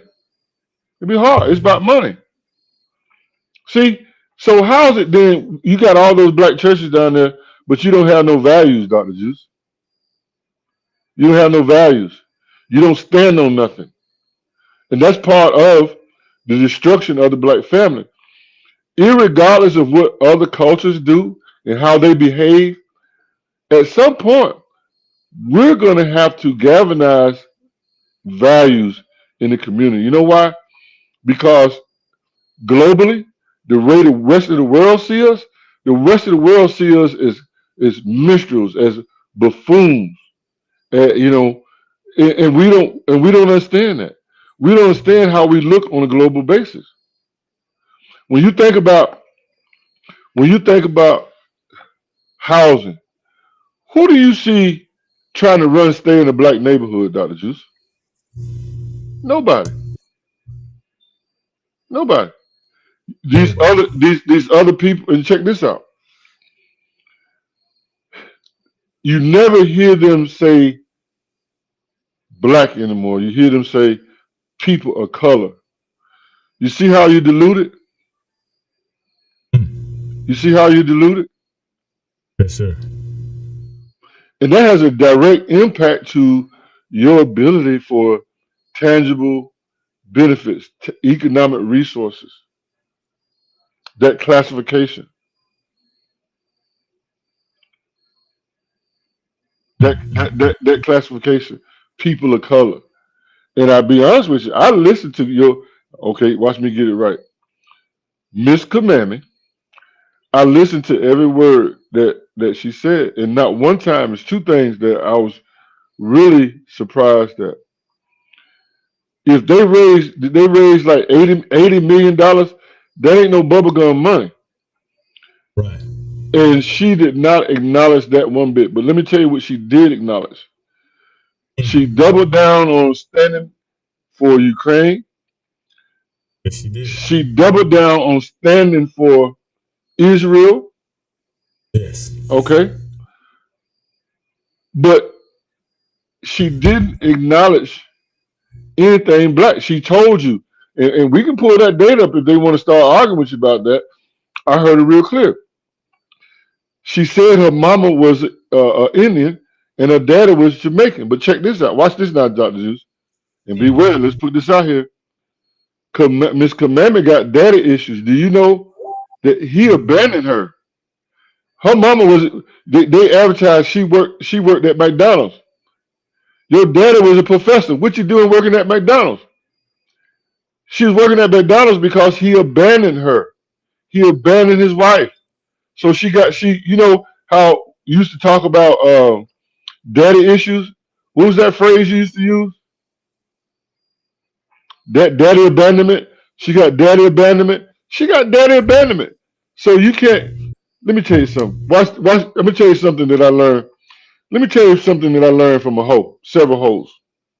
I spent a lot of time dealing with hoes and strip clubs and all that. I got a lot of experience because because I want to understand what made why these beautiful women. I mean, why are you a hoe? I've had more than many tell me that it stems from being abandoned by their daddy, and they want to make men suffer. That we talking hard stuff. That's why she was Willie Brown hoe.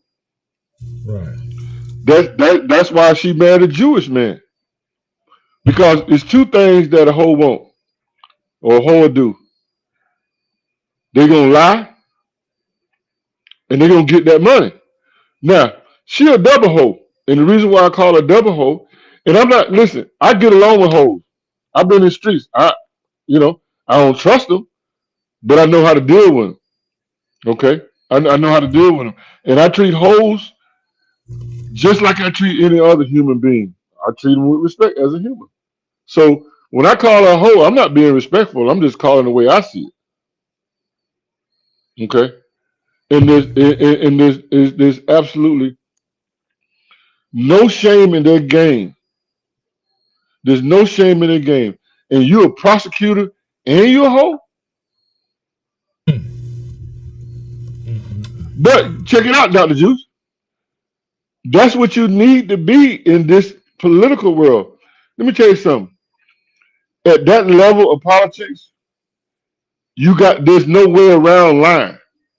That's part of the game. You got to lie. Now, local politicians, you kind of hold their feet to the fire because you can roll up on them. You know that they meet every Wednesday, Thursday, something like that. So you can roll up on them. So you can kind of hold them accountable. I am the stone that the building used. I am the visual, the inspiration that made ladies sing the. Sorry about that. That's all right. We testing this new technology guy. But not one time, the point that I was trying to make, not one time did she acknowledge blackness. She acknowledged East Indian and she acknowledged Jamaican. Yeah, she didn't have any black people at the DNC, any black people in her family. Nowhere around. She had her whole entire Indian family there. I'm just telling you. So I just don't understand. And I talked to a female just yesterday. They'll throw their head back. I don't argue with women, number one. That's my root. All this emotion. I do not argue with no emotional being. But this young lady kicked her head back and she cocked her head back, not kicked her back. She cocked her head back, getting ready to have this emotional argument that I refuse to participate in because they have been brainwashed into thinking that this lady gonna do something for them. I don't care what you say. In spite of the lady she's not acknowledged one time that she's black. At best, she said that she could cook collard greens, and she threw y'all a barbecue at the White House. But that's pandering. That's pandering. She's never acknowledged being black, ever.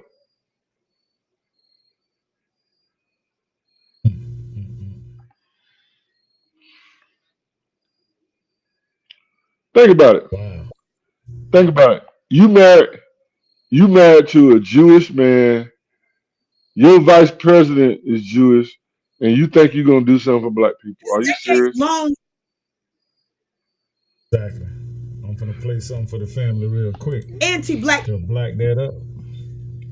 Hear what I said? I ain't say to back that up. I said to black that up. I love it. I love it. Watch this here.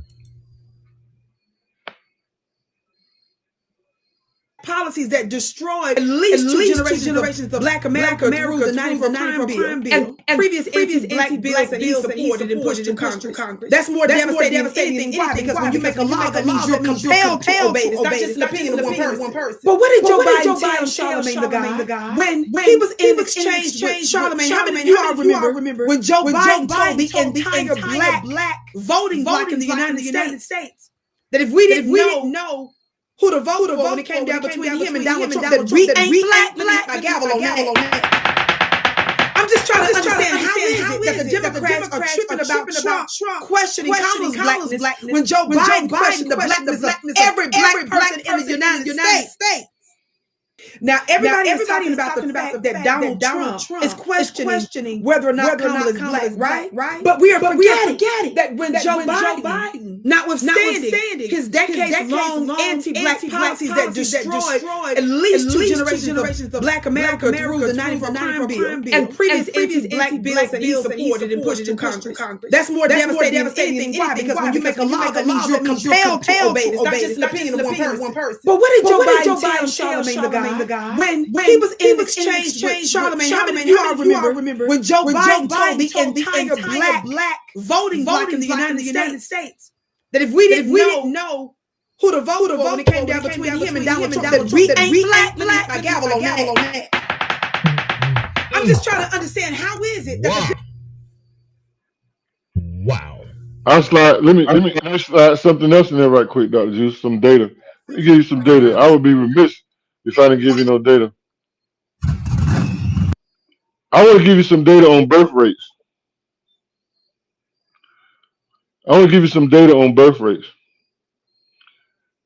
In order to build a sustainable generation, you need a birth rate of 2.1 over a 25-year period. Did you get that? Yes, sir. You need a birth rate, and I want to start. I'm gonna pull a chart together. I want to do a little research on birth rates. You need 2.1 over a 25-year period, to establish a strong generation.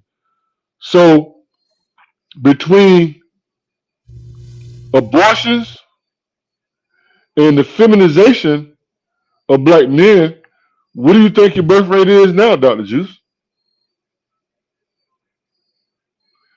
It ain't 2.1. Let's put it like this. So when you hear data about the fact that our net by 2050, our net worth and our wealth will be down to zero, is because you don't have any productive men in your community, and you got the decline of the black family. The black family is in decline.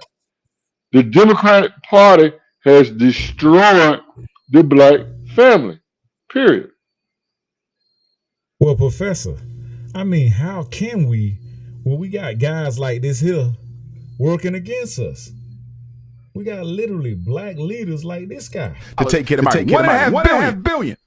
2024 and 2025, they said it would cost New York City $9 billion. Chicago has spent about $350 million this year on the migrant crisis, and that's expected to quadruple. And you know what was so disrespectful about Chicago with regard to Brandon Johnson? Remember all them schools they shut down in Chicago because they said they couldn't afford to operate them? They opened them up. Not only did they open them up, they renovated them. They renovated them, turned them into apartments for migrants, so you sleep upstairs, go to school downstairs. How is it that you ain't got money for jobs for black people? Which is a big reason why you got so much crime. You got all these homeless black people in Chicago, but you can take care of the migrants before you take care of black people. And that's why I'm hoping that Black Chicago organizers, just like co-founder of the Black Panther Party, Bobby Seale did at the 1968 Democratic National Convention in Chicago. Look at Charlemagne back there. I call him Charlemagne the fraud. Look how he back there twitching in the background. Y'all see? He just back there twitching. He know he's gotten paid to undermine black society.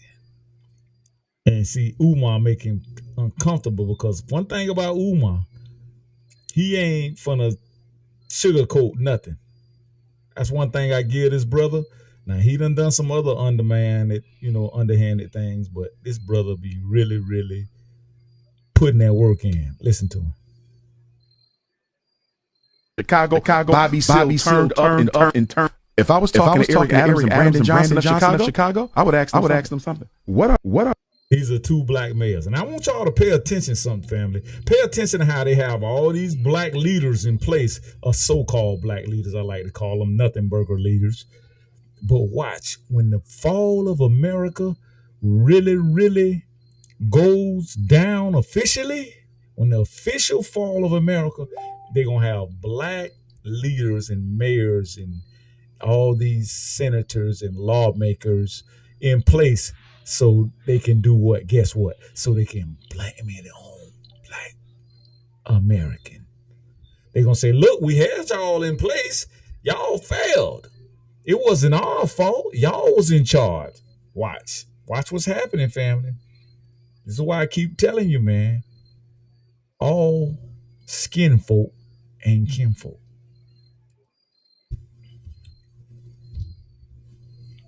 They're the main problem, Dr. Juwce. They are the problem. They're the problem.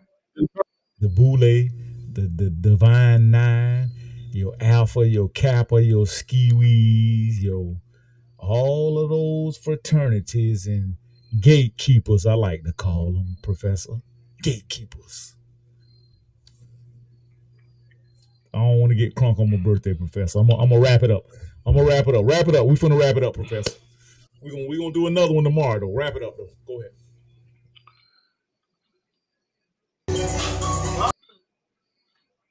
We're doing some very important work, and it's called education. It's real simple. It's not complicated. It's called education. And what I'm so proud of being a part of is that, again, nowhere in your county, and I don't know about counties to your east and to your west because I would probably see it. I would probably know about it. But let me put this in real quick. I got a few people. I have a lot of people that come in my inbox. Let's hear it right quick. I want to wrap it up around what they say. One of my good brothers says, we do not support one another, and as a matter of fact, we actually are jealous of each other's success on different levels, bro. He said, even when I go to conferences, most of the times when you see another black person that's in real estate, he said the majority of them will usually turn their heads to avoid speaking to you. He said it's bad.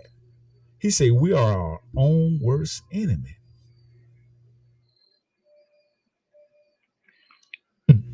I'll give an example of that. There's some black folks, I don't know why, and I'll use myself as an example. I'm talking about the weather or something that's totally unrelated. And I get this all the time. You know what I get, Dr. Juwce? Good folks, I got just as much education as you. I got just as much education as you. You know, they want to poke at my body of work. You know, my doctor's body of work. I'm like, but bruh, we talking about the weather. What does my education have to do with anything other than, you know? And I'm not even a meteorologist. I'm not even a weatherman. But here's the thing about voting, your vote is not organized. Black people are not organized. This is from Dr. Claude Anderson. The only movement that you're going to be able to make politically, and it makes sense, is that you're going to have to vote in a block. You can't be anywhere. I said this earlier to you in our last meeting. You only represent 13% of the population, Dr. Juice. We went through that. Correct. And if the Republicans and Democrats are tied, or they're neck and neck all the time, and they're going to be neck to neck, they need you to break the tie. Absolutely. So you're gonna have some folks voting for Trump in spite of. I know plenty of people voting for Trump just in spite of the Democrats. They hate the Democrats that much. The Democrats, they gotta have right. They gotta have 80% of the vote to win. Mm-hmm. They gotta have it. They gotta have it. So what I'm saying is, I'm ready for any kind of change. I know what I don't want. I don't want the same 12 years. I don't care. I don't care who wins. I'm not. You know, if crazy Trump win, maybe we need chaos. He crazy. You know, he crazy. Maybe we need some chaos and disruption to wake us up. We need something to wake us up because we've been asleep under the Democrat Party since integration for 90 years, they say. So I'm open to the change, and if it means Trump win, so be it. I don't care. I don't care either way. Can't be no worse than it is right now, man. I don't care. I just don't understand how a lot of our folks that voted in 2020 and voted for commandment and Jim Crow Joe are not being accountable for the conditions of this country right now. You did this. You are partially responsible and should be accountable for what's going on in this country right now. I mean, $10 bread and $7 eggs, and that's you voted for that. All the dysfunction in our school, we got all types of reading levels and education that's not appropriately being illustrated to our young folks. We got poverty. I mean, I've never seen so many homeless people in our community, man. It's saddening. That's why I don't even try. I try to go the long way now, man. Man, when I go through the hood, man, I'm just like, come on, man.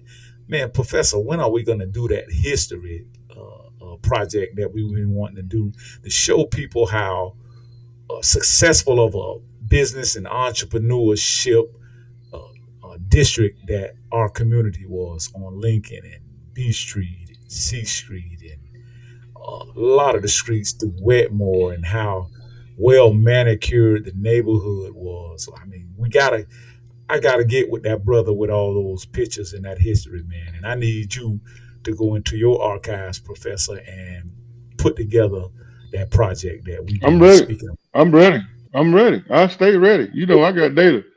I stay ready. I believe that that's important, and I believe that the young people need to see that as well. Where are they teaching that? Where are they showing it? And then that crook lawyer y'all got now, that crook Sarah Bush, that crook, she was gonna sell your history to the museum. She's gonna sell it.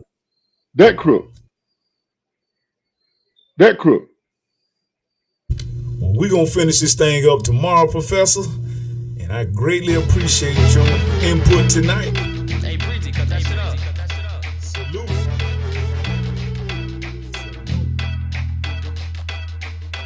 Peace and love, family. I'm your gracious host, Dr. Juwce, signing off on my Earthday, my birthday. I'm a half a century, y'all, and pushing. I've been in the best health of my life. I've been in the best health spiritually health, physical health, and economic health. It's time to change this, man. We don't have to vote. We'll never be able to vote our way out of poverty and racism and systemic or even education. We must do this on our own. This is going to be a self-sustainable project. That's the only way it's going to get done, family. Period. So like I said, I'm your gracious host, signing off again. August 26th is Virgo season. Y'all represent. Yes, sir. Thank you, Professor. Salute. And we're going to get that data project together, too. Remember, we're going to start doing some courses on this platform. Y'all get ready to sign up. Get your money ready. Education costs. You go pay all these HBCUs and all these big universities and major, Florida states and Gators. The mama them go broke trying to get you educated. So come over here and put some of that down so we can put it back into the community. Thank you.